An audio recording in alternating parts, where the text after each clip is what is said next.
आदाब नाजरीन, खित्ते चुनाव की खबरों पर मुश्तमिल खबरनामा लेकर आपका मेजबान इश्ताक अहमद देव हाजिर। पेश है अहम खबरों की शह सुर्खियां। वली कामिल हजरत असरारुद्दीन वली का उर्स मुबारक। आस्ताने आलिया किश्तवाड़ में हजारों अकीदतमंदों ने दी हाजिरी। जिला तरक्याती कौंसिल इंतखाबात के लिए कांग्रेस की सरगर्मियां तेज। जिला डोडा में फतह का परचम बुलंद करने का किया दावा। नेशनल कॉन्फ्रेंस का पीपल्स अलायंस फॉर गुपकार डिक्लेरेशन के इंतखाबात में शिरकत करने पर खैर मकदम। यकजबान होकर करेंगे हिमायत, रियाज जरगर। ठाठरी कस्बा को हजारों मसाइल से बचाने की अपील। कौमी शाहरा को कस्बा से बाहर तामीर करने का मुतालबा। और ठाठरू फिक्सी सड़क की हालत नागुफ्तब है। अवामी हलकों में शदीद नाराजगी।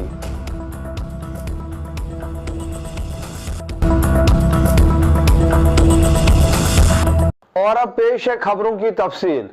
वली कामिल हजरत शाह असरारुद्दीन का उर्स मुबारक पूरे डोडा खित्ता में नहायत ही अकीदत और एहतराम के साथ मनाया गया। इस सिलसिले में आस्ताने आलिया किश्तवाड़ में मुख्तलिफ खतमातुल मौज़ूमात व दुरूद व अज़कार की मजालिस का इनेकाद किया गया, जहां हजारों अकीदतमंदों ने शिरकत की। जबकि डोडा, बिरशल्ला, रामबन और इलाका सराज के मुख्तलिफ देहात में भी हजरत असरारुद्दीन वली के उर्स के सिलसिले में मुख्तलिफ आस्थानों पर तकारीब का इनेकाद किया गया और रूहानी मजालिस का भी एहतमाम हुआ।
परेशानी निशन मुश्किलात करो आसान सर से मुंतज़िर मुसलमानों बेइंसाफ हाल बनाओ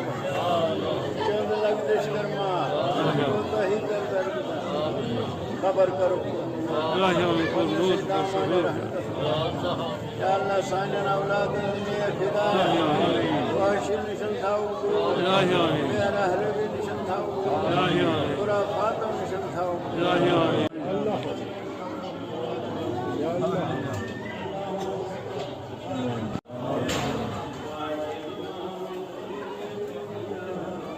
जनाब शाह फरीदुद्दीन बगदादी रहमतुल्लाह अलैह का उर्स यहाँ डोडा में मनाया जाता है और आज 25 कतक देसी महीने हैं ये हमारे। 25 कतक को यहाँ पे शाह असरारुद्दीन वली रहमतुल्लाह अलैह का उर्स बड़े शान और शौकत से मनाया जाता है, बड़े अकीदत के साथ। ये 2 उर्स साल में हमारे इस डोडा की ये जो फरीदाबाद डोडा है, फरीदाबाद डोडा का नाम ही फरीदाबाद डोडा का नाम पड़ा है कि यहाँ पे जनाब शाह फरीदुद्दीन बगदादी रहमतुल्लाह अलैह जो बुजुर्गों ने यहाँ तारीख जो है बुजुर्गों की, अगर आपके दादा जान होते थे, अल्लाह उनको मगफिरत करे, खोड़ा साहब, तो आप बच्चों को सब यहाँ का जो पीछे का है सब पता होता था। जैसे हमारे बुजुर्गों ने या तमाम बुजुर्गों ने हमसे ये पीछे बताया है कि जब शाह फरीदुद्दीन बगदादी रहमतुल्लाह अलैह बगदाद से यहाँ तशरीफ ले आए तो उनका पड़ाव जो है, उनका कयाम जो है वो यहाँ हमारे डोडा की इसी जगह जहाँ ये आस्थान शरीफ है, इसी जगह उनका कयाम हुआ। वो यहाँ कयाम कर गए और 12 साल इस जगह पर बैठ के वो अल्लाह अल्लाह अल्लाह का नाम जिक्र इलाही करते गए। ये सैकड़ों सालों की बात है, ये आज की बात नहीं है। 600 साल।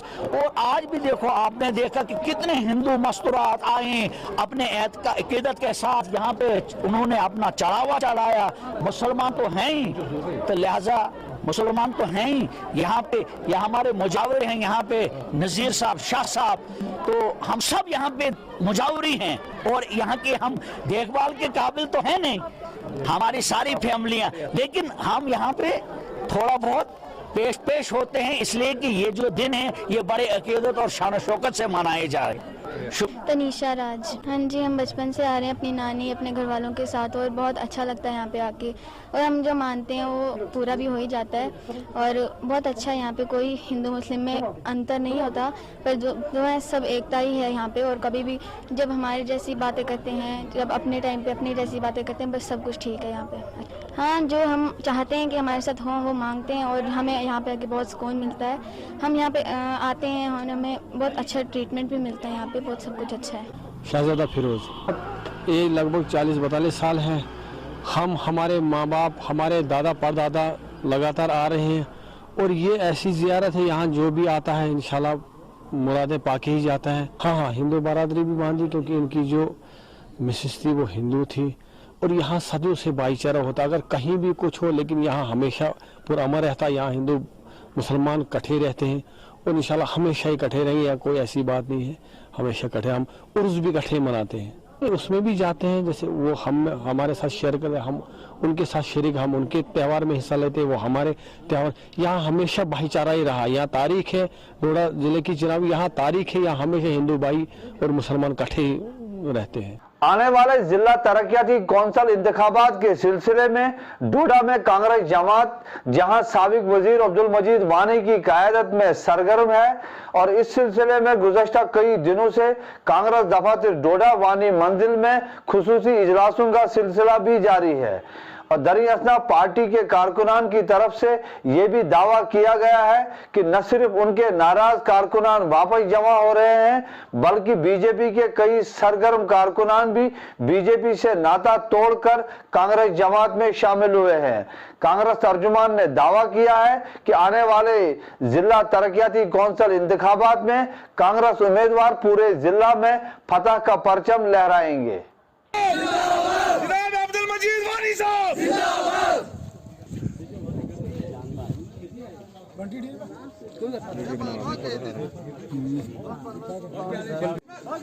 बलबीर सिंह मनास है मेरा नाम। इससे पहले भी हम जो थे, हमारे डैडी जो थे वो कांग्रेस पार्टी में ही थे, और उससे हमारे कुछ शिकवा गिला रहे, जिसकी वजह से अभी भी वो उस पार्टी में हैं, पर हम जो थे, मैं और मेरा भाई, हम बीजेपी में चला गए थे। आज इसमें आने का मकसद ये है कि जब हम अपने हक व हुकूक के लिए, right to freedom, right to speech, जिनके लिए हम आवाज़ उठाने लगे, तो बीजेपी के चंद लोगों ने, जो हमारे मरमत के बीडीसी चेयरमैन है गुड्डी देवी जी, उन्होंने हमारे पे जो है वो एप्लीकेशन डीसी साहब से मार करके, एसपी साहब से करके गोवा पोस्ट पे लिए भेजी और हमें अरेस्ट करने के लिए भेजी। उन्होंने हमें वहाँ पर काफ़ी नज़रअंदाज भी किया और बोला भी, जबकि हमें वानी साहब को फ़ोन किया और वानी साहब ने हमें वहाँ से बाइज्जत छुड़ा दिया और वहाँ कोई भी आंच आने नहीं दी। हम वानी साहब का शुक्रिया और धन्यवाद करते हैं और आएगे तमाम कांग्रेस काबिल इज़्ज़त हस्तियों का शुक्रिया मानते हैं कि उन्होंने हमारा उस टाइम साथ दिया है। हम आज शपथ लेते हैं कि हम आज तक, जब तक अब्दुल मजीद वानी जी कांग्रेस में हैं, तब तक हम किसी भी दूसरी पार्टी की तरफ नहीं जाएंगे। और मेरे साथ आए हुए तमाम लोग जो इस वक्त कुछ पुराने कांग्रेस लीडर और वर्कर भी हैं और हमारे साथ जो नए लोग ज्वाइन कर रहे हैं, जो हमारे साथ बीजेपी में आ गए थे, उन लोगों का भी ये कहना है, और कुछ लोग वहाँ पे अभी हैं जो गाड़ी की वजह से नहीं आ सके, उनका भी ये कहना है कि हम जनाब अब्दुल मजीद वानी साहब के साथ 24 घंटे रहने के लिए तैयार हैं। हम पंचायती चुनाव के लिए और डीडीसी चुनाव दोनों के लिए हम डेवलपमेंट करने के लिए काम करेंगे। देखो, मैं आपको बता दूं कि लोग तंग आ चुके हैं। जो निज़ाम लोगों को मिला उस निज़ाम से तंग आए, क्योंकि ला कानूनियत का इतना बोलबाला है कि कभी हिंदुस्तान के अंदर हुआ नहीं है। कानून की धज्जियां उड़ाई जाती हैं। जिस कानून को बनाने के लिए सदियां लगी और हिंदुस्तान इसी कानून के दायरे के अंदर चलता है। और जिन लोगों ने कानून की ऐसी हालत बना दी कि आपने नहीं देखा कि आपके यहाँ डिलिमिटेशन जो टेरिटोरियल कॉन्स्टिट्यूंसीज की हुई वो क्या हुई, कैसी हुई, किन लोगों ने की, कौन से क्लरिकल स्टाफ थे, एडमिनिस्ट्रेशन के लोग, जिन लोगों ने भाईचारे को तकसीम करने की कोशिश की। और टेरिटोरियल कॉन्स्टिट्यूंसी डिलिमिटेशन में क्या कानून को इन्होंने बड़ा ताक रखकर इन्होंने डिलिमिटेशंस की। इन्होंने कभी एक्ट पढ़ा, ज़ाब्ता पढ़ा कि पंचायती राज एक्ट जो 89 में बना उसकी तरमीमें हुई 1996 में बना, और आज ये लोग उसको बलाई ताक रखकर और अपने खुद अपने मंजूर नजर लोगों के साथ मिलकर और ये कानून की धज्जियां उड़ाएंगे और डिलिमिटेशन करेंगे टेरिटोरियल कॉन्स्टिट्यूंसीज की। और फिर टेरिटोरियल कॉन्स्टिट्यूंसी डिलिमिटेशन के बाद ये रिजर्वेशन करेंगे और उसी दिन एक रिजर्वेशन ये नोटिफाई कर दें और उसी 1 घंटे के बाद ये दूसरी रिजर्वेशन की नोटिफिकेशन निकालते हैं। ये कहां से कानून आ गया? जो डिलिमिटेशन रिजर्वेशन जो आपने नोटिफिकेशन निकाली और इन डिस्ट्रिक्ट एडमिनिस्ट्रेशन ने उसकी ऑब्जेक्शन 30 तारीख 31 तक मांगी, ऑब्जेक्शन तक वेट नहीं किया। जब उनको लगा कि ये कॉन्स्टिट्यूंसीज ये कंप्लीटली हार जाएंगे तो किसके कहने पर इन्होंने 1 घंटे के अंदर उस रिजर्वेशन को चेंज किया, तब्दील किया। और ये नोटिफिकेशन 27 को निकालते हैं 10 बजे और 1 बजे दूसरी नोटिफिकेशन मॉडिफिकेशन करके निकालते हैं। 31 की ऑब्जेक्शन तक ठहरते नहीं हैं। तो इसमें इनकी कॉन्स्पिरेसी तो नजर आती है, मेलाफाइड इंटेंशन नजर आती है, इनके हालात वो जो सखनात है, इनकी करतूत है, अंतर है, ये तो नजर आता है। इसीलिए लोग जो निजाम लोगों को मिला इसमें ज़ाब्ता नहीं है, कानून का कोई लिहाज नहीं है। इसीलिए आज बीजेपी के लोग खुद चलकर फुल वर्कर चलकर मेरे पास आए और मुझसे कहा गया कि ये तो सारा निज़ाम, जिस निज़ाम को हमने सपोर्ट किया था कि ये ऐसा निज़ाम बनेगा, उसका उलट बना। जो कानून जो कवानीन पास किए गए, बनाए गए और रियासत का गला घोंट के, रियासत का कत्ल करके, यूनियन टेरिटरी बना के, उसके बाद जो कवानीन बाकी स्टेटों के हैं वो कवानीन भी यहाँ पे लागू किए। यहाँ के रहने वाले लोगों की तहफ़्फ़ुज़ के लिए इन्होंने कोई कवानीन नहीं बनाया, चूँकि ज़मीन के कानून इन्होंने लाए। ये तबाही का कानून है कि कोई भी बाहर का आकर यहाँ के गरीब जनता की ज़मीन को हासिल कर सकता है अपने निर्खों पर, अपने दामों पर। बेकारी इन्होंने इस कदर बढ़ा दी है कि हर जवान, हर नौजवान बेकार बैठा पढ़ा लिखा है और उनके लिए ऐसा जहन्नम बना दिया, ऐसे हालात पैदा कर दिए कि वो अपनी ही मुल्क के अंदर, अपनी ही रियासत के अंदर नौकरियों की तलाश में भटकता फिरेगा और उसमें भी कोई गारंटी उसको नौकरी मिलने की नहीं है, क्योंकि इन्होंने इसको ओपन पेंडोरा बॉक्स बनाया। तो हिंदुस्तान के अंदर पहले हक सब लोगों का है, सब हिंदुस्तान के वासियों का है। यहाँ इसीलिए हम कहते हैं यहाँ का हिंदू, यहाँ का मुसलमान, यहाँ का सिख, यहाँ का ईसाई इस जिस भाईचारे में रहता था वही भाईचारा हमें चाहिए। हमें कोई कानून नहीं चाहिए, हमें कोई कवानीन नहीं चाहिए। जम्मू कश्मीर नेशनल कॉन्फ्रेंस जिला डोडा के सरकर्दा रहनुमा रियाज अहमद जरगर ने पीपल्स अलायंस बराए गुफ्कार एलामिया की तरफ से ब्लॉक डेवलपमेंट काउंसिल के इंतखाबात में शिरकत करने के फैसले का खैर मकदम करते हुए इस फैसले को दूरअंदेशी और सियासी बसीरत से बड़ा इकदाम करार दिया है। उन्होंने तमाम सियासी जमातों को यकजबान होकर हर जगह एक ही उम्मीदवार को मुकम्मल ताउन देकर कामयाब करने की भी अपील की है। सबसे पहले मैं आपका शुक्रिया अदा करना चाहूँगा और कि आप इन हालात में इन इलाकों का दौरा करते हैं और लोगों की नुमाइंदगी कर रहे हैं। आप देख रहे हैं पिछले 5 अगस्त 19 की बात करें तब से रियासत जम्मू व कश्मीर के हालात, जब से आर्टिकल 370 को मरकज़ी सरकार ने यहाँ तोड़ा, भारतीय जनता पार्टी की जो सरकार है मरकज़ के अंदर, इन्होंने जो ये एक अनकॉन्स्टिट्यूशनल फैसला लिया रियासत जम्मू व कश्मीर के बारे में, तब से हम आपको देख रहे हैं। मैं आपका शुक्रिया अदा करना चाहूँगा।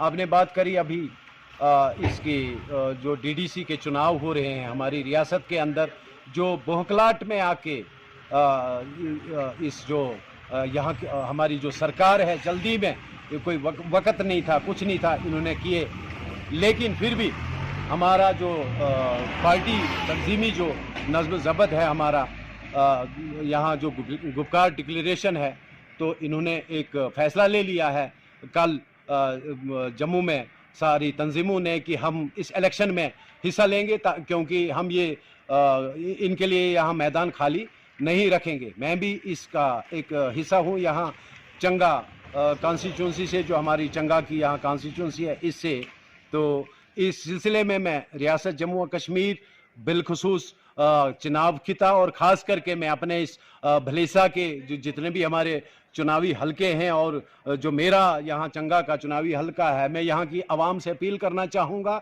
इस वक्त मेरिट बेस पे जो भी कैंडिडेट्स हैं मेरिट बेस पे इनको आगे लाया जाए। आपको इस वक्त बहुत सारी कम्युनल फोर्सेस का जो है मुकाबला करना है। रियासत जम्मू व कश्मीर की तरक्की, खुशहाली और इस मुल्क के आपसी भाईचारे को कायम रखने के लिए इस वक्त आप देखिएगा पूरी जो कम्युनल फोर्सेस हैं इन्हें नाकाम करना होगा। आप देख रहे हैं जम्मू कश्मीर के नौजवान परेशान है, यहाँ का ताजिर परेशान है, करप्शन जोरों पे है, हर किसी भी लिहाज से मजदूर तबका, ताजिर तबका, मुलाजम तबका जो भी है परेशान हाल है।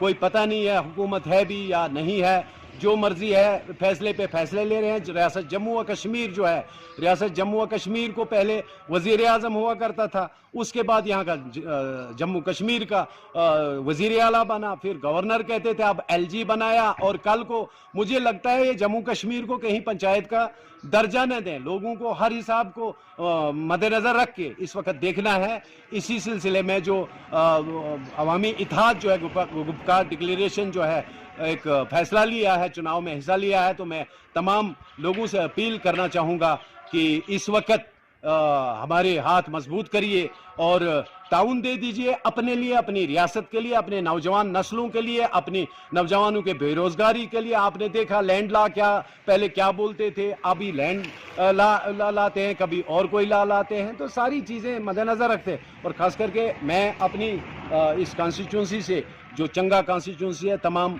लोगों से अपील करूंगा कि आपके सामने इस वक्त बहुत सारे आएंगे, आपको कहेंगे, आपने देखना है वक्तन फवक्तन हर हमेशा जो कौम के दुख दर्द में शरीक रहता है उसे वोट देना चाहिए। और खास करके फिरका परस्तु जो ताकतें हैं इनको बेबाक जवाब देना चाहिए। मैं तमाम हिंदू मुस्लिम तमाम जो हमारे लोग हैं इनसे यही एक बार फिर अपील करूंगा कि हम भी मैदान में हैं। आप देख लीजिए इस वक्त आप अगर हमारे हाथ मजबूत करते हैं तो इंशाल्लाह हम कोशिश करेंगे, जिस तरह आज तक मैं 25 सालों से खिदमत खलक में हम लगे हैं, और उम्मीद करूंगा कि आप लोगों की उम्मीदों पे, उमंगों पे, नौजवानों की बेरोजगारी का मसला है, यहाँ मजदूरों का मसला है, यहाँ ताजिर हजरात का मसला है, यहाँ हमारे एजुकेशन सेक्टर आप देख लीजिए, हमारे हेल्थ सेक्टर आप देख लीजिए, हमारे पीडीडी सेक्टर को देख लीजिए, आप कोई भी शोबा जो है हमारी जो रोजमर्रा की जिंदगी का है वो सही नहीं है।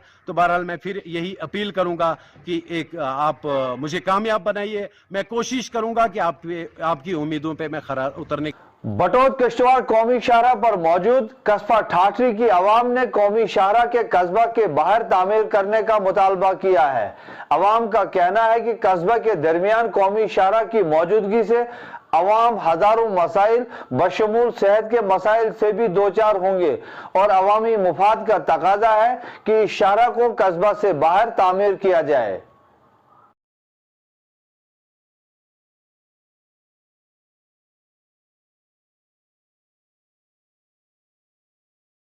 मेरा नाम सरला देवी है। हम पार बाग में रहते हैं। हमने बड़ी मुश्किल से अपने लिए दो दो कमरे बनाए और आज गवर्नमेंट वहाँ से 120 फुट रोड बना रही है। अगर वहाँ से रोड बनती है हमारे घर सारे नीचे आ जाते हैं रोड में और उसके बाद फिर हम कहाँ जाएं। हमारी रिक्वेस्ट है कि कहीं और रास्ता रोड के लिए निकालें, वहाँ से नहीं। आज का जो डेपुटेशन है वो हमारा जो हाईवे, इसमें एक मकान भी नहीं आता, किसी का नुकसान नहीं होता है, क्योंकि जो पहले सर्वे हो रही है उससे बगन में जो एक आबादी है लगभग 300 घरों पे मुश्तमिल है, वो पूरी बर्बाद हो जाती है। और जो ये नया हमने प्रपोजल दिया, इसके साथ नक्शा दिया, हमने लेफ्टिनेंट गवर्नर साहब को, डॉक्टर जितेंद्र साहब को, डीसी साहब को, एसडीएम साहब को कॉपी दी हुई कि ये रोड इस जो हमने प्रपोजल दिया उसी हिसाब से निकलना चाहिए, ताकि उसमें किसी का मकान या किसी की ज़मीन नहीं आती। वो चिनाब के बैंक ऑफ चिनाब के साथ साथ जा रहा है और वहाँ पे एक फ्लाईओवर कब्रिस्तान से लेके बारशाला पुल तक बनेगा और वहाँ से वो रोड पार शिव क्वार्टर होते हुए कुडन में निकलेगी। यही हमारी आज की डिमांड है। आज हम और किसी पे फोकस नहीं करेंगे और NHLDCL का जो GM है उसको भी हम रिक्वेस्ट करते हैं कि वो सर्वे हम लोगों के सामने तहसीलदार साहब, SDM साहब और बाकी यहाँ के जो भी मुतल्लिका अफसरान हैं उनको साथ रखे और यहाँ की पब्लिक और यहाँ के नुमाइंदे जो हैं उनको साथ रख के ये काम होना चाहिए। ऐसा ना हो कि अपनी जगह सर्वे करें और इस ठाठरी बाज़ार को उजाड़ने की एक स्कीम हो रही है, ऐसा हम नहीं होने देंगे। अगर ऐसा नहीं हुआ तो उसके बाद हम सड़क पर उतरेंगे, हमारा प्रोटेस्ट होगा। इसलिए हमारी गुजारिश है कि इसको जल्द अज जल्द ये जो हमारा प्रपोजल है इसको सैंक्शन किया जाए। जिला डोडा के ठाठरी फिक्सू में अवाम का इल्जाम है कि 1982 में शुरू होने वाली फिक्सू ठाठरी सड़क ताहाल खस्ता हाली का शिकार है। इस खस्ता हाली पर मुख्तलिफ अवामी हलकों ने तशवीश और नाराजगी का इजहार किया है। अवामी हलकों का कहना है कि हर बरस इस शाहरा की तामीर और मरम्मत का काम कभी एक महकमा तो कभी दूसरे महकमा को दिया जाता है, जिस वजह से 38 बरस गुजरने के बावजूद भी ये शाहरा ताहाल काबिल आमदोरफ्त न बनी है और इसकी अदम मौजूदगी से अवाम को गोना गो मसाइल का सामना करना पड़ता है। अस्सलामुअलैकुम, आदाब। मैं social activist Mansoor Ahmed, district Doda, तहसील फक्सू से। मेरी डिस्ट्रिक्ट एडमिनिस्ट्रेशन से और लेफ्टिनेंट गवर्नर मनोज सिन्हा साहब से ये रिक्वेस्ट है कि जो हमारी तहसील फक्सू है इसकी तरफ तवज्जो दें।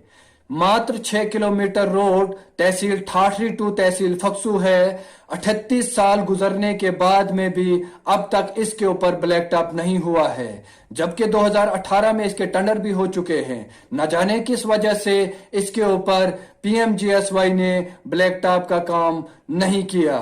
मेरी रिक्वेस्ट है डिस्ट्रिक्ट एडमिनिस्ट्रेशन से, जबकि मैंने ब्लॉक दिवस में DC साहब से रिक्वेस्ट की थी कि न हमारे पास एम्बुलेंस है, न हॉस्पिटल है, न डॉक्टर है, तो आप प्लीज फक्सू में पब्लिक दरबार कीजिए। यहाँ पर 3 एक्सीडेंट हो चुके हैं, 5 की मौत भी हो चुकी है।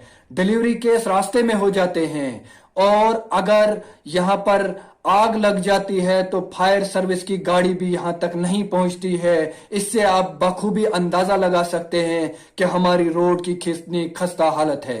जब भी हमने आवाज उठाने की कोशिश की तो पंचायत के द्वारा हमारे को दबाया जाता है कि आप कौन होते हो आवाज उठाने वाले। न यहाँ पर पंचायत के द्वारा कोई काम हो रहा है, न यहाँ पर कोई डेवलपमेंट अभी तक हुई है। जब से 2-3 साल से जो पंचायत के बीच में काम हम देखेंगे तो पब्लिक के लिए कोई भी काम यहाँ पर नहीं हुआ है। हमने DC साहब से भी रिक्वेस्ट की थी कि सोलर लाइट के बारे में जिक्र किया था, जो सोशल ऑडिट है उसके बारे में भी मैंने ACD साहब से जिक्र किया था। यहाँ पर ब्रिज नहीं है, जो बारिश यहाँ पर हो जाती है तो एक दूसरे गांवों का संपर्क टूट जाता है और हमें हाईवे ब्रिज का इस्तेमाल करना पड़ता है, जबकि हमारे पास इसमें ना रोड का, ना व्हीकल्स का ब्रिज है, ना फुट का ब्रिज है। इसलिए मेरी आवाम से गुजारिश है कि जो इस समय डीडीसी इलेक्शन होने जा रहे हैं, आप अपने कीमती वोट का सही इस्तेमाल कीजिए, नहीं तो 2 साल पहले जो आपके साथ वादे किए गए और अब तक हमें इन वादों की सजा भुगतनी पड़ रही है, ऐसा ना हो कि आइंदा आने वाले 5 सालों में इससे भी बुरी हालत हमारी हो जाएगी, ताकि जिस भी कैंडिडेट ने अवाम के लिए काम किया होगा सोच समझ के अपने वोट का इस्तेमाल कीजिए, वरना हार एक वोट से भी हो जाती है, हार जीत का मसला एक वोट से भी हो जाता है और उसी वोट की वजह से पूरी अवाम को सजा भुगतनी पड़ती है। लास्ट में मैं डिस्ट्रिक्ट डोडा और लेफ्टिनेंट गवर्नर साहब से ये गुजारिश करता हूं कि वो इस तहसील फक्सू की तरफ तवज्जो दे और डीसी साहब तहसील फक्सू में पब्लिक दरबार करे और यहाँ की खस्ता हालत को देख लीजिए। जो भी यहाँ आवाज उठा लेते हैं तो पंचायत उनको दबाने की कोशिश करती है। इसके साथ में अवाम का और आप सबका शुक्रिया अदा करता हूं। बहुत बहुत धन्यवाद। अस्सलाम वालेकुम। तो इसके साथ ही आज का खबरनामा यही होता है इख्तिताम। मुझे दीजिए इजाजत।